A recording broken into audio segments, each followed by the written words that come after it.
Could the big billionaire boosting bill be in big trouble?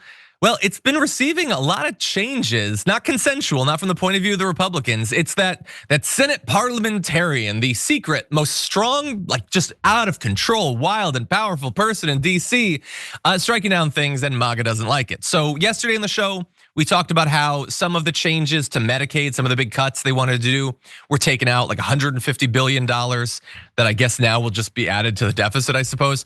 It's not the only thing that's been struck down by Elizabeth MacDonough. The gun silencer provision in the GOP tax bill also violates the rules, they said. Now, you may not be familiar with this because you might think, wait, isn't this like a budget bill? Why would there be something incentivizing people to buy gun silencers of all things? Well, it was added because they needed the vote of Representative Andrew Clyde, who for some reason thinks there's not enough people running around with silencers on their guns. So they added a $200 firearm registration fee for silencers and removes a requirement that people have to register their silencers at all. So they changed this to lower gun safety regulations to get his vote. That has now been struck down as not germane to the budget or whatever. And so that's been taken out. The Senate expanded that language to include rifles and shotguns too. No background checks, rifles and shotguns, which have never done any harm in American society in recent years. That's how wild and out of control this is. And MAGA is not happy about it. There's other stuff. There's income tax on college endowments. We're going to exempt religious schools. Why? Because we're a Christian nationalist country that just gives advantages to Christianity and deports people of other religions. That's the only reason it was going to be added in there. Well, the parliamentarian has taken it out, so that's good. So Marjorie Greene is freaking out on social media. Marjorie Greene, I'm sure that were I to search her Twitter history, has always been against the parliamentarian modifying legislation. Probably had an issue with it under Biden too. I'm not even gonna search. She's so consistent. I'm just sure that's the case. Anyway, she's complaining about it, saying that it's an unelected parliamentarian, no different than the radical far left judges and Jerome Powell. Thune, the majority leader, needs to overrule her or fire her. We need leaders with courage, not weak men who refuse to use their power in order to do the right thing. You know, do the right thing, like encourage people to have silencers for their guns. So anyway, she's mad. Other Republicans are mad. You got Tommy Tuberville is saying that the Senate parliamentarian is woke. It's because they stopped the Medicaid cuts. That's woke now, I guess, and they should be fired immediately. You also have the media side of the Republicans. I don't think we're gonna play this, but Charlie Kirk is now trying to whip the base into a frenzy. Again, all these people had no problem with the parliamentarians striking down stuff like a higher minimum wage, student debt cancellation, anything like that. But now, no, we need silencers, man. And we need to give tax benefits to one particular religion's schools. This is where they get fired up, Brett. What do you think? Right, like the parliamentarian, I can't get too deep into the parliamentarian stuff because this exact argument happened on the left 5 minutes ago. Like everybody's like, fire the parliamentarian, get your act together. Like the parliamentarian for a lot of this budget reconciliation stuff, there's specific rules, and the reason the parliamentarian's there is to communicate what the rules are, and then based on whether their ruling is in your favor or not, you have an argument over whether to fire the parliamentarian. As I was mumbling to myself while you're talking about it, it's so boring. But the one thing is clear, they want what they want. Here's the problem. Most of the time, what ends up happening in the government, the laws they end up passing, have literally, and this is a proven fact, have literally nothing to do with whether it's what you and I want.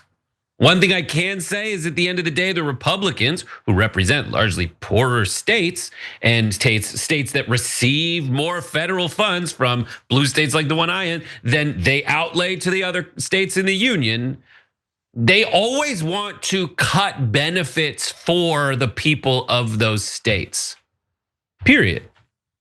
That's it, except for very specific exceptions that somehow someone's able to frame as a way to kind of get by the goalie, so to speak. And they're like, oh no, I want that one for my state, that's it. But no other states, we should never help anyone. That's the main thing to take away here. And the second thing is, as much as this guy wanted to have the BBB bill, the big beautiful bill, so that he could win in SEO with recency bias over the Build Back Better BBB bill. This is the BOB. This is the BUB, the bub bill, the big ugly bill. Because when you peel it back, there's a bunch of crap in there that would have made it absolutely through the goalie and into legislation for silencers.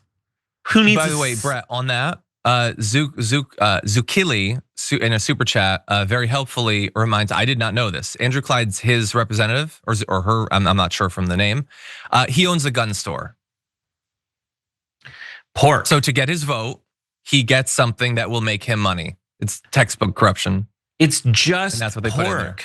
That's what we call it. Pork is just stuff that you get into bills that can benefit you personally and your constituents personally. Well, I think it's worse than pork. Pork is a thing that benefits your district, and then you get a second order benefit of that helping you politically. He will financially benefit from this directly. That's not just pork, that's corruption. It's horrible.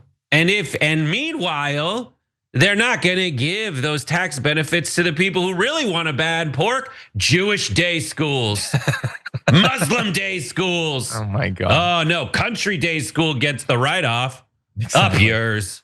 We're gonna end with just one more graphic on, did you know that as wildly slanted towards helping out millionaires and billionaires as the House bill was, the Senate bill's actually worse? Yeah. So under their version, the richest 0.1% on average would get over $255,000 in tax breaks. A family making $30,000 per year would get a tax break on average of $108, which is a third less than the House version was gonna give them. Populism, it's great. We need Zuckerberg. He needs money, man. When was the last time he bought a Hawaiian island? It's hard times for these billionaires. I was on like they say this last time. I was on this the Dr. Phil program, and they showed this like, here's Trump's tax, here's the Doge cuts and all these cuts, and here's how much money it'll save per taxpayer. And I was like, that's not. You're just dividing the savings by how many taxpayers there are. We've seen Trump's tax bill. That's not how it works. It's not gonna work that way. Super rich people will save most of that money, and most normal people will save this, $108. Yeah, cutting programs that benefit the poor so that the rich can get bigger tax cuts is not net zero. Like that's not great, actually. And it doesn't even translate to tax cuts anyway, because it's like cut outlays. And as we know, you spend money that doesn't exist if you're in debt as the government. That's not tax money you're spending, that's bonds. Exactly. If you enjoyed that, then make sure that you never miss another video by subscribing. And if you want a little more, consider hitting the join button and becoming a member. So you're probably wondering, why would I do that? Well, when you do that, you get access to bonus content that I make every single week, and it's a lot of fun. You get custom emojis and more. If you join at tier 3, by the way, you even get access to a monthly member hangout with myself. And you'll get all that going forward, but you'll also unlock years of the back catalog that is literally 100 or more bonus clips and top 10 lists and debates and more. So what are you waiting for?